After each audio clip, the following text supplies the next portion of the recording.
গল্প আসলে কি, আমরা দুজন একই কলেজে লেখাপড়া করতাম, সেখান থেকে আমাদের রিলেশন। সে আমাকে পাগলের মতো ভালোবাসতো। সে যখন আমাকে বিয়ে করতে চাইলো, তার ফ্যামিলি থেকে কেউ রাজি ছিল না। তার ফ্যামিলি না চিটাগাংয়ের অনেক বড়লোক ফ্যামিলি, ওদের জাহাজের ব্যবসা ছিল। যখন ওদের ফ্যামিলি থেকে কেউ রাজি হলো না, তখন আমরা দুজন পালিয়ে যেয়ে বিয়ে করেছিলাম। তারপরে একটা সময় ওর ফ্যামিলি আমাদের মেনে নেয়, আমরা ওর ফ্যামিলির সাথে সংসার করা শুরু করি। কিন্তু তখন আমি ওর আসল চেহারা দেখতে পাই। ওরা না সবাই কেমন জানে ছিল, আমাকে না খুব অত্যাচার করতো।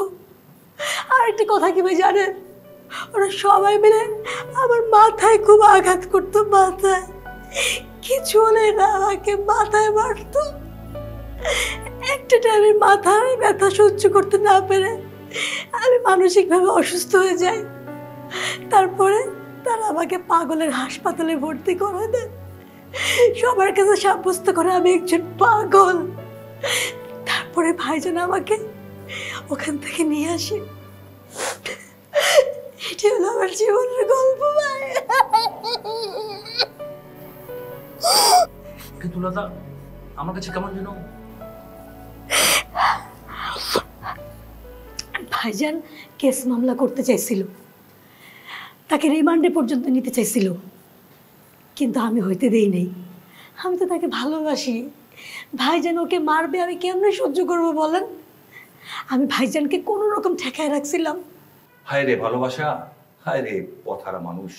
তাহলে এখন তোমাকে সে নিতে চায় নাই তো? না, নিতে চায় না। সে আবার বিয়ে করছে, চট্টগ্রামের অনেক বড় লোক ব্যবসায়ীর মেয়েকে বিয়ে করছে। তাহলে তারপরেও তাকে ভুলতে পারি না।